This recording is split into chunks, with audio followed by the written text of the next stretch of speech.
All right, so before we get into the agenda, Paula, you want to provide any updates on the budget for general government or anything in that regard? As we discussed on Friday, everything is running smoothly. We are on target to have the second draft on, I believe it's the 27th, that'll go to council. I did send over the budget message so you guys can start reviewing that as well. So I think everything's moving along really well with that. That's about it so far. Okay, great. Any questions on that from anyone? So tonight we have 2 agenda items and then any other discussion that may come up. The first would be our CRS discount. So we had picked up this project in March 9th to be exact. We decided what we were going to do and then everything blew up with COVID. So it's been put on the back burner a little bit. But the idea is we're trying to achieve a higher CRS % discount next year. And one of the areas that we're falling short with our CRS discount is education to the community. The ways we've been doing education to date have been predominantly Facebook posts and articles in our Community Connections newsletter. But we were hoping we could expand on that through an in-person roundtable sort of series, but that's not possible right now. So now it's kind of morphed into a webinar series. And I've put out for you 4 ideas on topics. The first would be flood insurance 101 and flood elevation certification do's and don'ts. So the thought behind this is a lot of people don't know they can get private flood insurance. And then also there's a lot of misnomers about getting your flood elevation certificate redone. Your rates may go down, but your rates may go up. There's some fear there. So breaking some of the myths with that. The second idea was buying and selling in the floodplain where we might have realtors speaking. The third was preparing for a flooding event where we might have contractors, but also residents from the floodplain who have lived through our flooding events in the past. And the final one that has been put out there is doing our part measures to reduce our impact in the floodplain. So anything from rain gardens to reducing stormwater runoff in any way we can, impervious surfaces, etc. So I just wanted to open it up. Are there other ideas here? How do we want to launch this? Do we each want to take one of the topics and run with it and organize it? I have had some volunteers from the community. Dan Moen has volunteered, and also Vicky Chahofsky would like to be involved. So we do have some interest in being involved on the panels. Any other thoughts here though? Carolyn, those are all great. Was there, it feels like, and again, I'm kind of new to this process. You guys have a lot more experience with it, but it feels like there's a set of rules that are opaque. And so you're trying to guess a little bit of what do we need to do to get this discount? What would be okay or what would not be okay?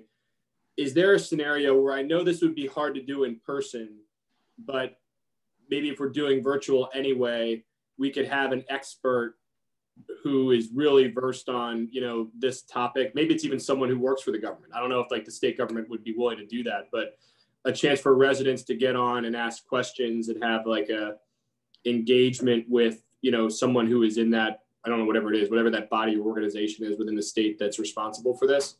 I know that maybe is veering a little bit from education, although I do think it would be really informative. Yeah, I like that a lot. Actually, so we do kind of get a scorecard, so to speak, on how we're falling. So we know for a fact that we're falling short on education. FEMA has told us that. But beyond that, I don't know if that would be more helpful for residents or for council to have a meet and greet Q&A. What do you think? Yeah, I guess that's fair. I guess if we're trying to solve for, it sounds like what we're trying to do is we're trying to solve for a deficiency on the scorecard while also making it additive for, you know, the people get something out of it, right? Not just doing it just to do it. So I think we need to show that a certain percentage of the borough is attending. So that's why the topics have to be really engaging and interesting, or we're not going to get people to come. That's why the newsletter was so great, because we deliver it to every house and we can say 100% of borough residents or 90% of borough residents are receiving it. It's going to be a harder sell on the webinars, especially because we're all experiencing Zoom fatigue right now. But if but you yeah, parse it as if you attend this, we are likely to get a larger discount. That might encourage, I'm sure Dan Lund can drum up enough interest in the flats. yeah, I think we need to get people involved to have a good network in the flats and in Rivermar. But yeah, you're totally right. I mean, these are all topics that I would quite frankly love to attend. You know, I only know what I've heard from, you know, my realtor or my insurance agent. So any other thoughts? Or does anyone have a topic they'd like to run with here? Kim? No, I don't know about any other topics. I'm just like, so if we have a deficiency in this area, this webinar satisfies that? Is that like, do they say what kind of education they want? Or are we guessing at what kind of education they want? I'm just wondering that.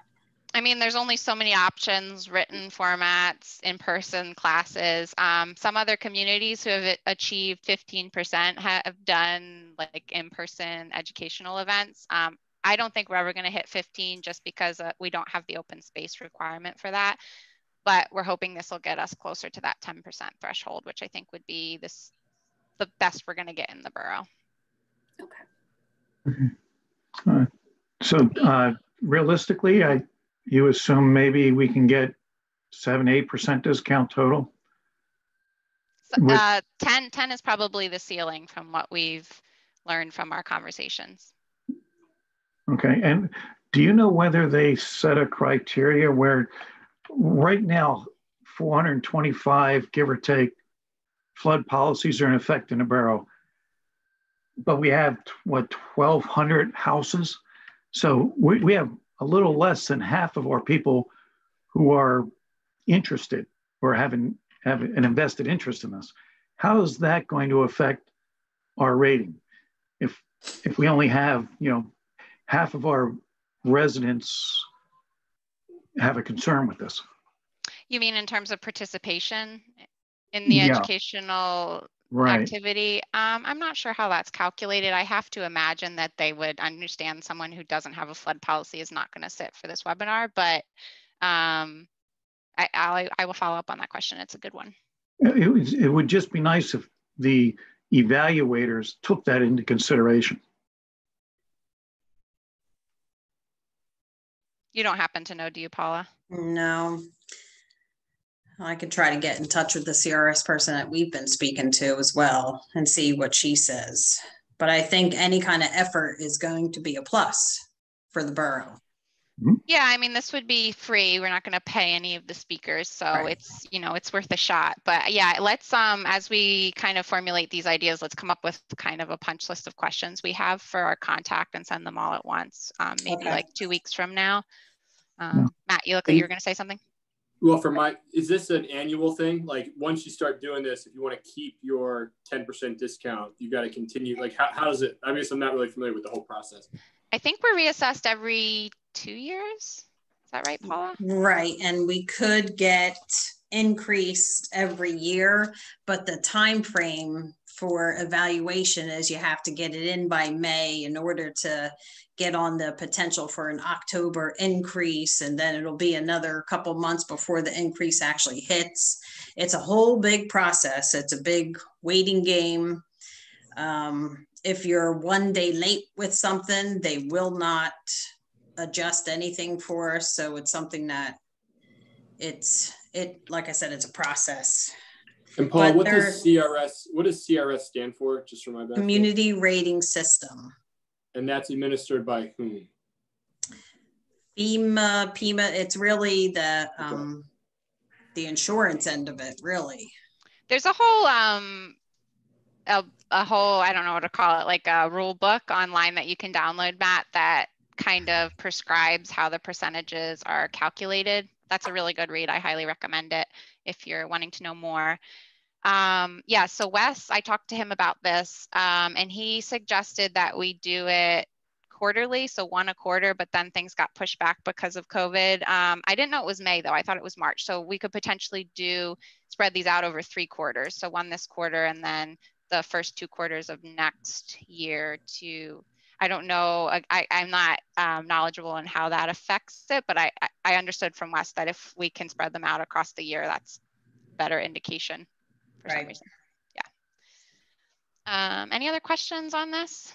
No, I'm just thinking that if you needed to have a higher percentage of people receive the education that live in the floodplain, I mean, I feel like we could call on other residents of Yardley to sit through an hour webinar to help out other people in Yardley. I would hope. And I'm sure they would as well. I mean, I would. Mm-hmm. Yeah, I'm also hoping we can record it, post it to YouTube, and then share view counts if we can get some more view counts that way.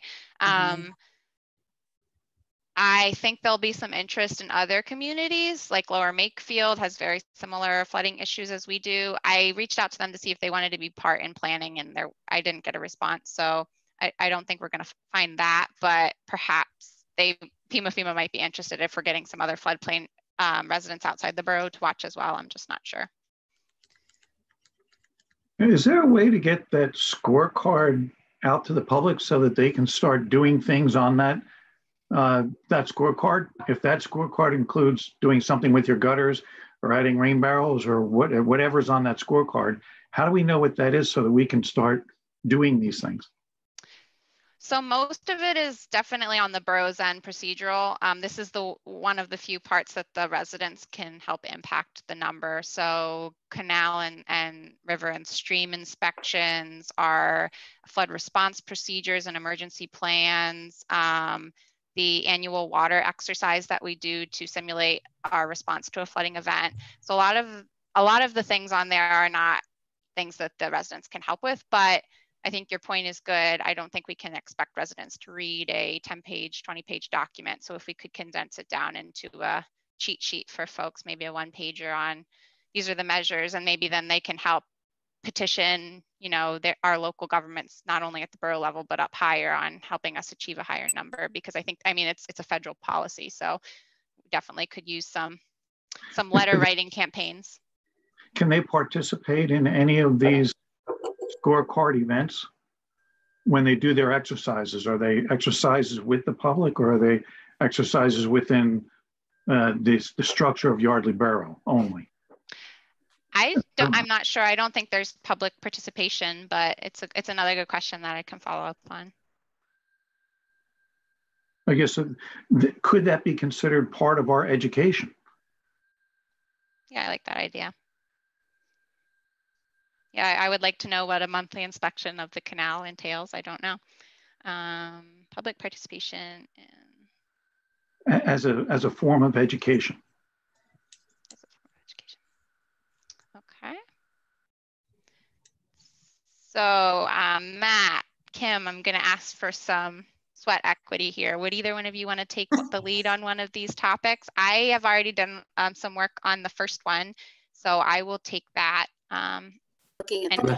Yeah, I'm happy to take. Kim, you pick whatever one you want, and I'll take the next one. Preparing for a flooding event. Great, thank you. I'm writing it down.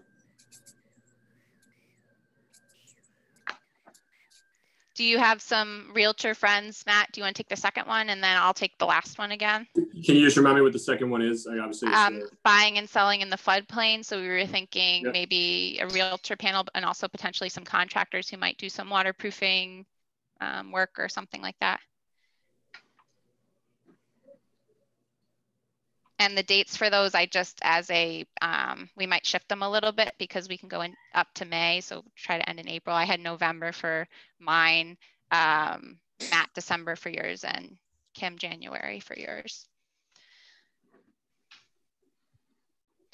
All right, the other thing we had on the agenda is the comprehensive / financial plan. It's been thrown around for a long time, and I think it's completely feasible that we from start to finish, we could do this in 12 months. If we wanted to do some pre-work now and kick off January 1, I think we could definitely have this completed by the end of most of the council members' end of term.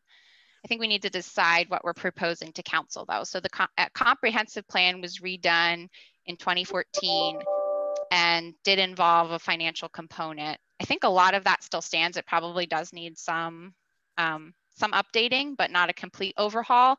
What we don't have is a standalone financial plan in terms of where we're going to strategize our spending, and also how we're going to strategize bringing in more income if possible, because our income is pretty stagnant where our expenses are going up at a rate greater than our income is increasing. So I've seen a lot. I provided some links to examples that I thought were good. I like the structure of a 2-year spend. Yeah, I texted that one to you. That one's a good one too. A 2-year spend versus a 5-year more strategic capital improvement plan. And then that would be something that the council would have to update every single year. So we'd always be looking 2 and 5 years out from the current year. So what are your thoughts? Do we want to redo the comprehensive plan with a financial component, or do we just want to focus on financials? What are you both thinking? I would like to do both. And I think we have time if we get going to do both. Look, I feel like the 2-year financials to me is a part of the budgeting too, because with where we are financially, such a part of the budgeting is what do we need, and then how much of it can we afford, and therefore how much of it are we pushing to next year, right? So I feel like we've got a pretty good feel for the 2-year spend, other than stuff that's just going to come up and what grants we get. And I think I guess I'm a little ignorant on the comprehensive plan of what it is, and so I probably need to get educated on that. But that feels like the right time now to do that, and to put that out there for people for going forward. So what do we think we need to do before? Oh, Kim, sorry. Do you have any thoughts? No, I'm just wondering, how much did you actually refer to the comprehensive plan since 2014? Right. So I think planning has looked at it a lot, right, Pete? The 10-year comprehensive plan, we look at it quite a bit, and we're pretty familiar with it. I know Parks and Rec has used it as a guide, so it's been pretty applicable at the committee level. But you're right. I think there's been so much shuffling on council that we've dropped the ball a little bit on following that. So we need to decide what we need to do before January 1st if we want this to be a 12-month project.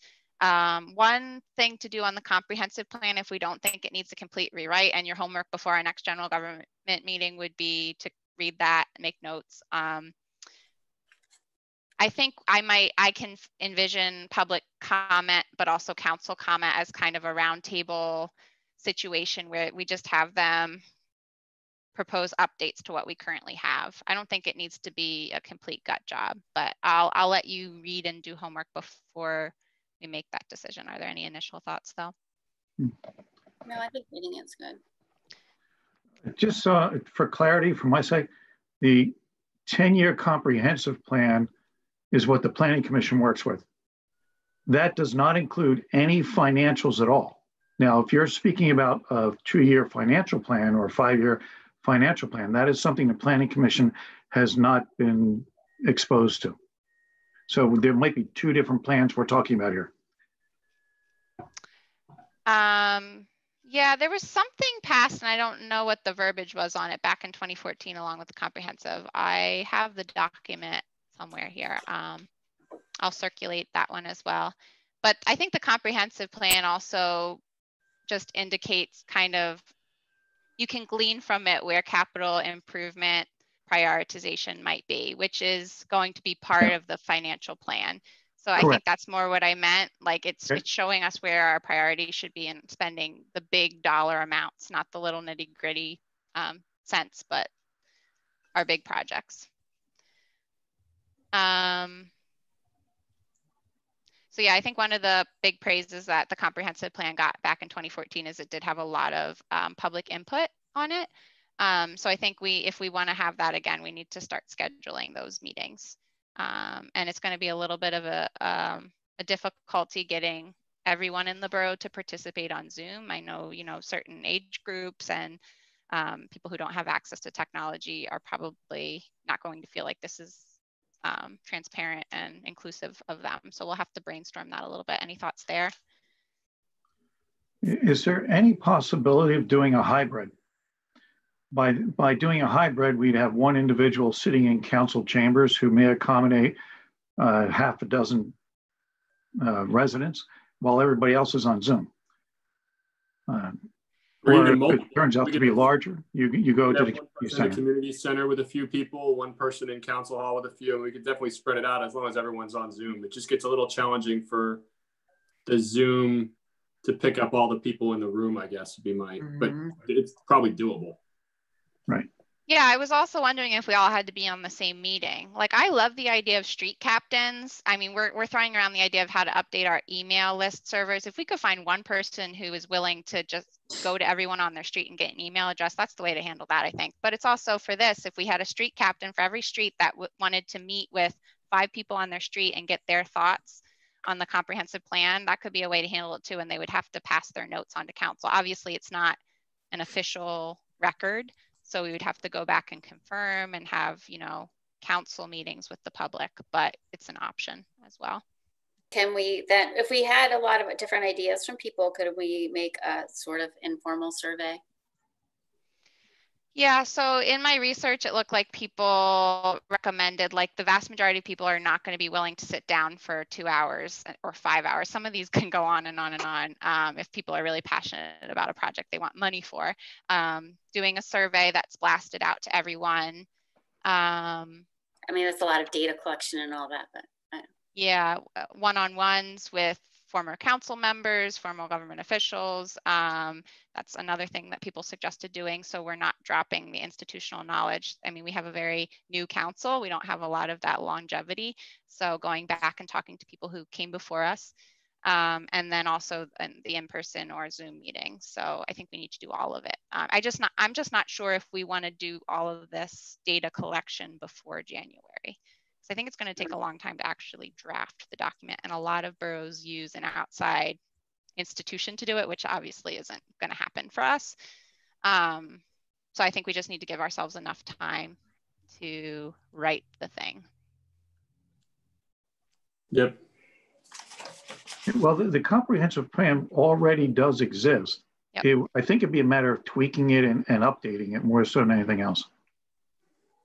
Unless we want to do a drastic change of what Yardley is expected to be. I'm skeptical that's where it's going. Well, this is why we have a comprehensive plan, and that's why it needs to be talked about. Yep. Look, I'm all in. I think this is great, and I think this is a great use of time and something we should do. And I think more than anything else, I think this is, to your point, Carolyn, just a way to make people feel involved and included, right? And I think it is going to take some outreach. It can't just be, hey, we're doing this, everybody's welcome, and then we say, hey, we made everybody available, right? We need to pull a little bit, but I think if we do, we can get a lot of Right, but to Kim's point also, I think it's a little bit false to make people feel included and then not look at the document. So perhaps we should integrate this into council. Hey, did you know we have this comprehensive plan? Right. Let's revisit quarterly, make it an agenda item. We're going to go down the list and see how we're doing, see if there's any projects we need to pick up. So I think that probably needs to be brought to council's attention. I knew we had one from door knocking because somebody mentioned it on Delaware Avenue. She's like, did you know we have a comprehensive plan? I'm like, no. So. And that's really good feedback. If the most cued in people in the community don't know about it, that's an issue. We need to push it out more. Is it on the website, Paula? I don't know if it is. I don't know. I haven't seen it. It doesn't mean it's not there though. Right. So can we post that? Can we post that to resident info section if it's not there already? Yep. Just because if we're going to be asking community members to revisit the last iteration, it needs to be posted so we don't have to print it out for people or email it. Will do. Great. So let's keep the email streams open on this. I don't think we can wait until the next meeting to decide what our next step is. So let me know when you've both read it and made notes, and we will come up with our next action items. That's all I have on the agenda. Are there any other questions, comments, concerns, or additions to the agenda?